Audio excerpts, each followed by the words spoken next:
오늘은 내용이 많이 길어서 예화를 생략하고 바로 시작하겠습니다. 우리는 지난 몇 시간에 걸쳐 전도라고 하는 것이 무엇인지를 함께 나누고 있습니다. 전도는 단순히 교리를 전하고 그 교리를 받아들이는 이들을 확보해 나가는 과정이나 더 효과적으로, 더 효율적으로 교리를 전하는 노하우 이런 걸 가르쳐 주는 게 아니었죠. 전도는 예수로 인해서 산자가 된 자들, 그게 누굽니까? 성도, 다른 말로는 제자죠. 그들이 그들의 전 인생을 통해 율법의 굴레에서 빠져나가는 과정을 말하는 것이었습니다.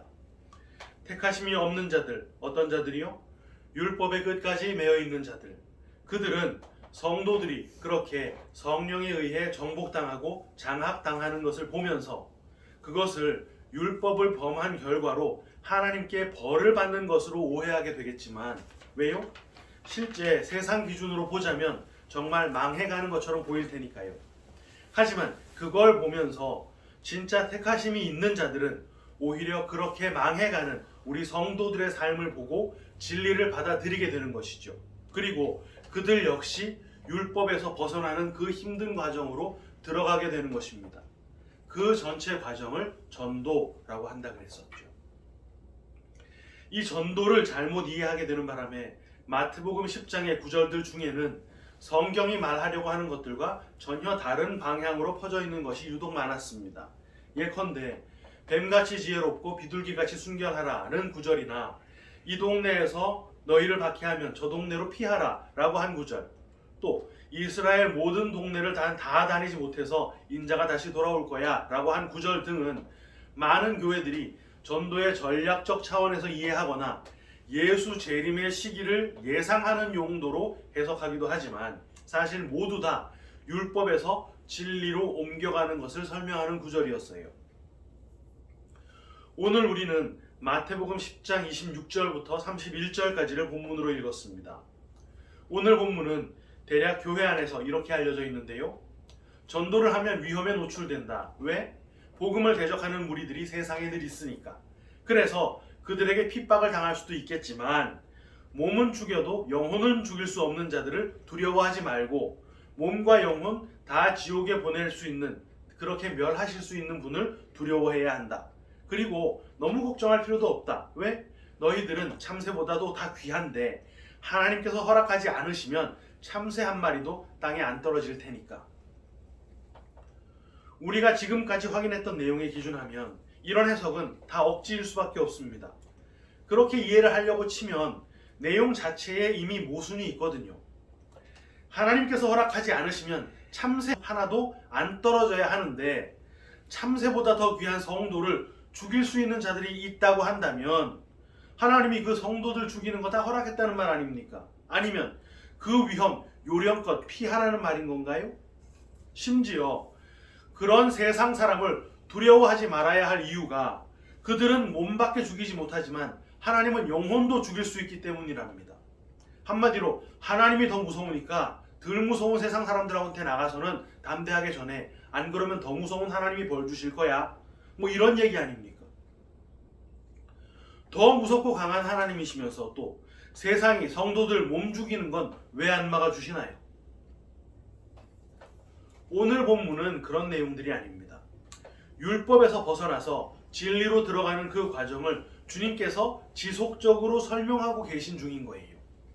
한 구절씩 빠르게 진행해 보자면 26절, 그런즉 그들을 두려워하지 말라. 감추인 것이 드러나지 않을 것이 없고 숨은 것이 알려지지 않을 것이 없느니라. 이 구절을 직역하면요, 덮여져 왔던 것 중에 드러나지 않을 것이 없고 또 숨은 것 중에 알려지지 않을 게 없기 때문에 그들을 두려워하지 말라예요. 덮여져 왔던 것, 이게 참 어려운데 이게 뭐겠습니까? 고린도후서 3장 13절부터 몇 절을 읽어드리겠습니다. 우리는 모세가 이스라엘 자손들에게 장차 없어질 것에 결국을 주목하지 못하게 하려고 수건을 그 얼굴에 쓴 것 같이 아니하노라. 그러나 그들의 마음이 완고하여 오늘까지도 구약을 읽을 때에 그 수건이 벗겨지지 아니하고 있으니 그 수건은 그리스도 안에서 없어질 것이라. 오늘까지 모세의 글을 읽을 때에 그 수건이 그 마음을 덮었도다. 그러나 언제든지 주께로 돌아가면 그 수건이 벗겨지리라. 주는 영이시니 주의 영이 계신 곳에는 자유가 있느니라. 우리가 다 수건을 벗은 얼굴로 거울을 보는 것 같이 주의 영광을 보매 그와 같은 형상으로 변화하여 영광에서 영광에 이르니 곧 주의 영으로 말미암음이니라. 모세가 시내산에서 계명의 돌판을 받아 내려왔을 때 그 얼굴에 빛이 너무 나서 수건으로 얼굴을 가렸던 그 사건을 바울이 설명해 주는 구절입니다. 그런데 바울의 설명에 따르면 그건 단순히 모세가 봤던 하나님의 그 영광이 너무나도 강렬해서 모세 얼굴에서 막 빛이 나는 바람에 백성들의 눈이 너무 부셔서 모세에게 얼굴 좀 가려주세요 했던 그런 내용이 아닌 거예요.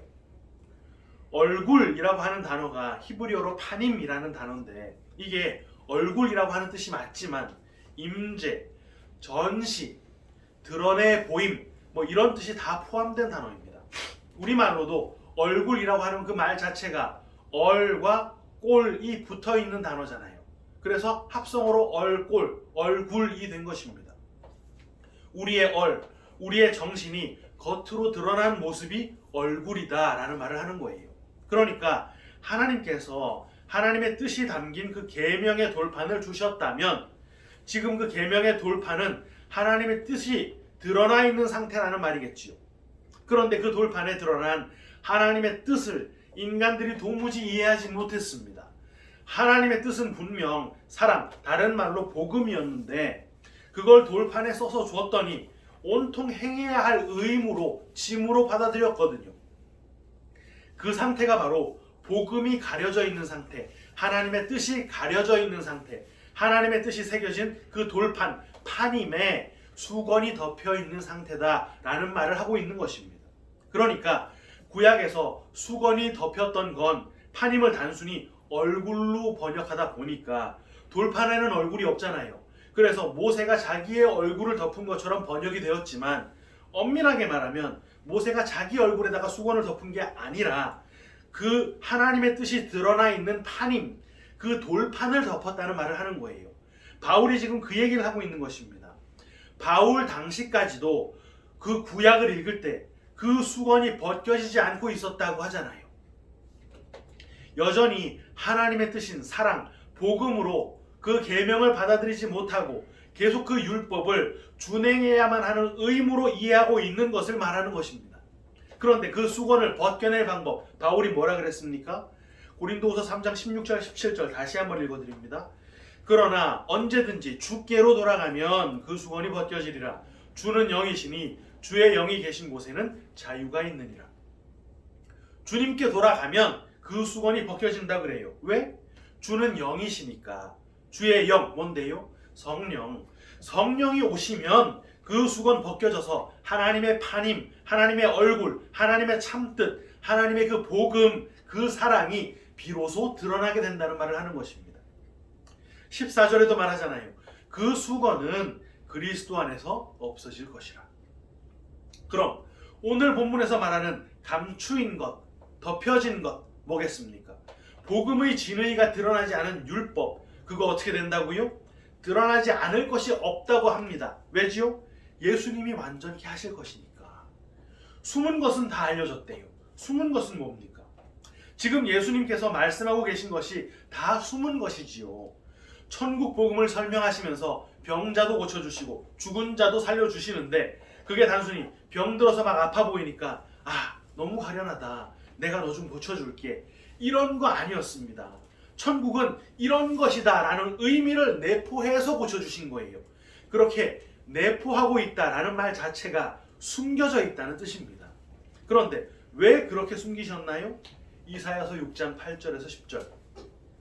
내가 또 주의 목소리를 들으니 주께서 이르시되 내가 누구를 보내며 누가 우리를 위하여 갈고 하시니 그때에 내가 이르되 내가 여기 있나이다 나를 보내소서 하였더니 여호와께서 이르시되 가서 이 백성에게 이르기를 너희가 듣기는 들어도 깨닫지 못할 것이요 보기는 보아도 알지 못하리라 하여 이 백성의 마음을 둔하게 하며 그들의 귀가 막히고 그들의 눈이 감기게 하라. 염려하건대 그들이 눈으로 보고 귀로 듣고 마음으로 깨닫고 다시 돌아와 고침을 받을까 하노라 하시기로. 전파는 하는데 들어도 이해할 수 없도록 전파를 하라고 하시잖아요. 그들이 봐도 그들이 들어도 복음을 이해할 수 없도록 숨겨서 전하라 라고 하신 이유는 복음이라는 것이 택하신 자들만을 위한 것이기 때문입니다. 율법의 매인자들은 그들이 매여 있는 줄도 몰라요. 바리새인들이 딱 그랬습니다. 요한복음 8장 33절 그들이 대답하되 우리가 아브라함의 자손이라 남의 종이 된 적이 없거늘 어찌하여 우리가 자유롭게 되리라 하느냐. 율법에 매여 율법의 종으로 살아가다가 죽으면 율법에 따라 지옥에 떨어지게 될 텐데 율법을 잘 지키며 사는 내내 자기가 율법에 매여 있는 걸 깨닫지 못합니다. 왜? 귀와 눈이 가려져 있기 때문에. 복음이 숨겨져 있기 때문에. 그 돌판에 수건이 덮여 있기 때문에. 그런데도 그리스도 안으로 들어오지 않고 있는 그들은 그 수건이 계속해서 그들에게는 가려져 있는 것입니다. 하지만 택하심을 입은 성도들에게 더 이상 그 복음은 감춰진 것, 숨겨진 것이 아니라 다 드러내고 다 알려지게 된다는 것이죠. 바로 다음 27절도 동일한 내용을 말하는데요. 내가 너희에게 어두운 데서 이르는 것을 광명한 데서 말하며 너희가 귓속말로 들은 것을 집 위에서 전파하라. 이것도 얘들아 나는 지금 너희에게 몰래 복음을 전해줬지만 너희들은 복음 전할 때 막 담대하게 전해야 해. 이런 내용을 말하는 게 아니라 주님이 어둠 속에서 말씀하신 것, 그게 뭡니까? 사역 내내 던지셨던 그 말씀이었잖아요.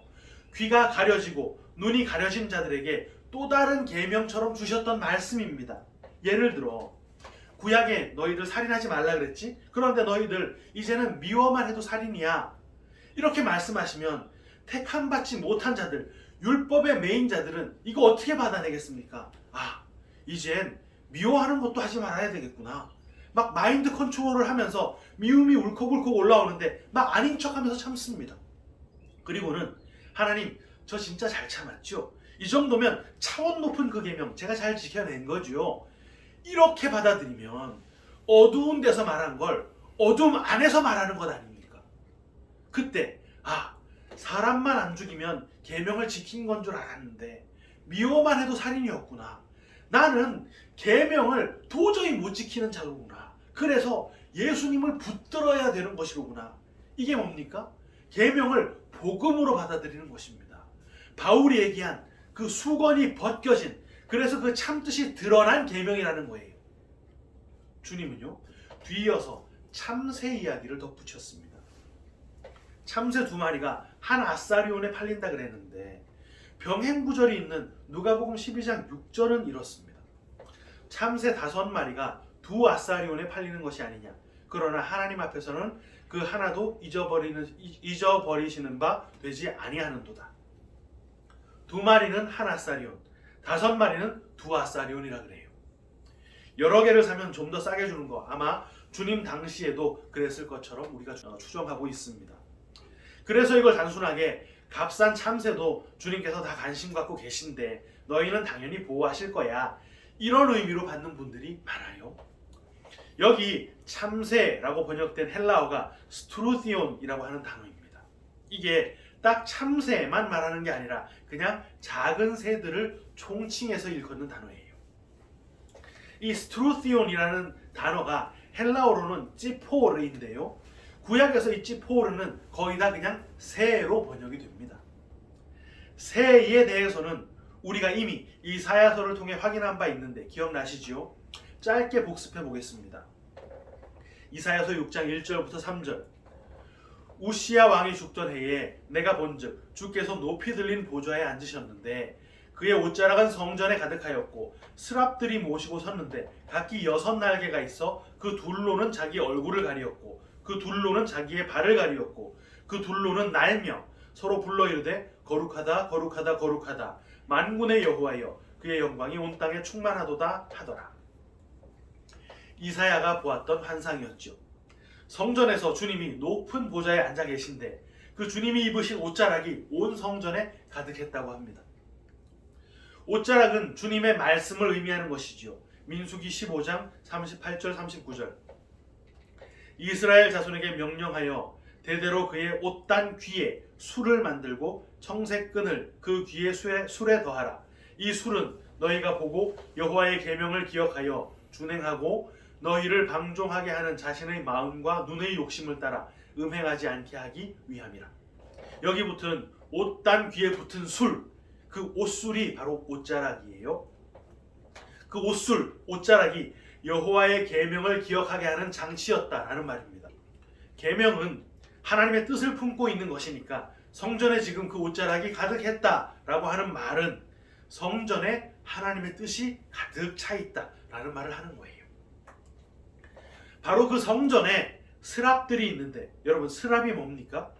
성전에서 하나님의 뜻을 받들고 그 뜻을 찬양하는 존재들입니다. 천사에는 그룹이 있고 스랍이 있다고 잘 알고 계시죠? 하나님의 뜻은 뭡니까? 그 스랍들이 찬양하는 하나님의 뜻, 사랑이잖아요. 그 사랑이 성전에 가득 차 있다라고 하는 것을 지금 이 스랍들이 찬양을 하고 있다는 말입니다. 그런데 그 스랍들은 날개가 6개가 있다 그래요. 그 6날개 중에 2개로는 얼굴을 가리고 있다고 합니다. 얼굴, 아까 파님이라 그랬지요? 파님 뭐였습니까? 하나님의 뜻이 드러난 것. 그런데 그 2날개가 얼굴을 가렸다고 하니까 하나님의 뜻을 가리고 있다는 말이겠지요.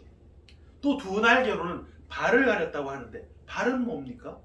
이사야서 52장 7절 좋은 소식을 전하며 평화를 공포하며 복된 좋은 소식을 가져오며 구원을 공포하며 시온을 향하여 이르기를 네 하나님이 통치하신다 하는 자의 산을 넘는 발이 어찌 그리 아름다운가. 복음을 전하는 것이 발이래요. 좋은 소식이 복음이니까. 바울 사도도 에베소서 6장 15절에서 복음과 발의 연관성을 이렇게 언급했지요. 평안의 복음이 준비한 것으로 신을 신고. 여러분, 복음이 뭡니까? 그리스도가 우리 죄를 대신 지고 죽으심으로 우리가 살아난 것이잖아요.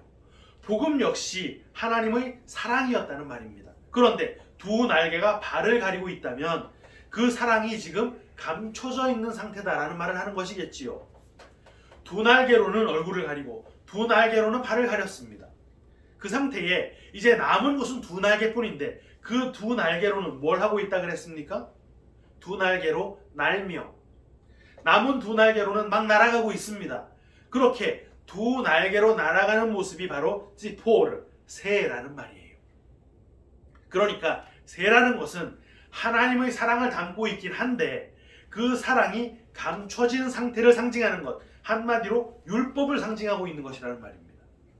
율법인 그 새가, 그 참새가 지금 2마리라 그래요. 2마리의 두는 두오, 짝입니다. 그 2마리가 한 아사리온에 팔린다고 하지요. 아사리온은 로마의 동전입니다. 그 가치는 드라크마의 10분의 1이에요. 그런데 그 새가 누가복음에는 5마리라 그랬죠. 5는 무슨 숫자입니까? 율법의 수입니다. 한 돌판에 5개씩 새겨진 것이었죠. 그 5마리가 이번엔 2 아사리온에 팔린다고 하는데 아사리온 역시 로마 동전이었습니다. 헬라어 사전을 보면 드라크마의 10번째 조각, 10번째 파트라고 나와 있어요. 단순히 드라크마의 10분의 1의 가치다 라는 뜻이기도 하지만 10번째라고 지목된 것은 그게 없으면 드라크마의 가치가 완성되지 않는다라는 뜻입니다. 그러니까 그 아사리온이라는 것은 드라크마를 완성해내는 10번째의 것이라는 뜻인 셈이죠. 그런데 드라크마가 어디에서 나왔던 단어인가 하면 성전세를 낼 때 이 드라크마가 언급이 되는데요. 마태복음 17장 24절 가버나움에 이르니 반세겔 받는 자들이 베드로에게 나와 이르되 너희 선생은 반세겔을 내지 아니하느냐? 여기 반세겔이 헬라어로 보면 세겔이라고 하는 단어로 나오지를 않아요. 디드라크몬입니다. 2개의 드라크마, 그게 성전세였다라는 말을 하는 것이죠. 성전세는 여러분들 잘 아시는 대로 유대인들이 각자의 생명의 속전을 매년 성전에다가 납부하던 금액입니다. 그런데 그 생명의 속전, 이게 누구를 상징하는 것이었습니까? 예수님이었었잖아요. 정리를 해보자면 생명의 속전이 예수님이다라고 하는 그 말은 예수님이 디드라크몬이라는 말을 하는 것이고 그 드라크마의 가치는 10번째 파트인 아사리온, 다른 말로 드라크마의 11조가 되는 아사리온이 있어야 완성이 된다는 말입니다. 11조도 우리가 확인했었지요? 뭐였습니까? 번 돈의 10분의 1 뭐 이런 게 아니라 예수님을 상징하고 있었던 것이었잖아요. 그러니까 두 마리의 새, 하나님의 뜻과 복음이 감춰진 그 율법은 한 아사리온, 생명의 속전이고 11조이신 예수 그리스도가 지불이 되면 팔린다. 팔리는 게 뭔가요? 팔리려면 땅에 떨어져야 되겠지요. 오늘 본문 29절. 참새 두 마리가 한 아사리온에 팔리지 않느냐. 그러나 너희 아버지께서 허락하지 아니하시면 그 하나도 땅에 떨어지지 아니하리라. 이제 이해가 되시죠? 하나님께서 허락하지 않으시면 그 율법은 계속 새로 날아가면서 계속 사람들에게 감춰져 있는 바였을 텐데, 다른 말로 그 율법의 효력이 계속되었을 텐데, 하나님의 허락하에 하나님의 뜻 안에서 그 율법의 새가 예수라고 하는 한 아사리온으로 인해 땅에 떨어지게 되었다라는 말을 하는 것입니다. 누가복음에 나오는 5마리 참새가 두 아사리온에 팔리는 것 역시 동일한 뜻이에요. 5 참새, 아까 율법이라 그랬지요. 그 율법이 두 아사리온, 짝인 아사리온, 율법의 완성으로 오신 예수에 의해 팔린다, 넘겨진다 라는 말을 하고 있는 것입니다.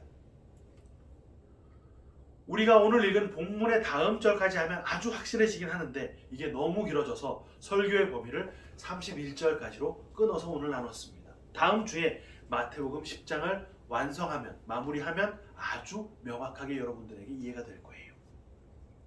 사랑하는 키퍼스 처치 성도 여러분, 이렇게 일관되도록 율법에서 벗어나서 진리로 들어가야 한다고 성경이 말하고 있지만 여전히 세상은 율법으로 돌아가고 있고 우리 역시 거기에 매여서 살아가고 있습니다. 그 율법에서 벗어나는 거, 그게 우리의 힘으로, 우리 노력으로 안 되는 것이기 때문에 주님께서 하나님의 사랑을 담고 이 땅에 오셔서 죽으시고 그 두 참새의 값인 한 아사리온으로 죽으시고 다시 살아서 그 사랑을 완성해 내셨던 거예요. 오늘이 바로 그 부활절입니다. 사랑의 그 복음을 받아들이지 못하고 그 무거운 율법의 짐을 지면서 내 힘으로 구원에 이만큼 다가섰다고 우겨대는 자들에게는 그 부활이 사실 아무런 기쁨도 되지 못한 것입니다. 이 부활의 날에 십자가의 그 사랑과 진리 안에서 누리는 자유를 더 깊이 새기면서 부활의 큰 기쁨을 온전히 누리는 진짜 주인공들이 다 되시기를 주님의 이름으로 축원합니다. 아멘.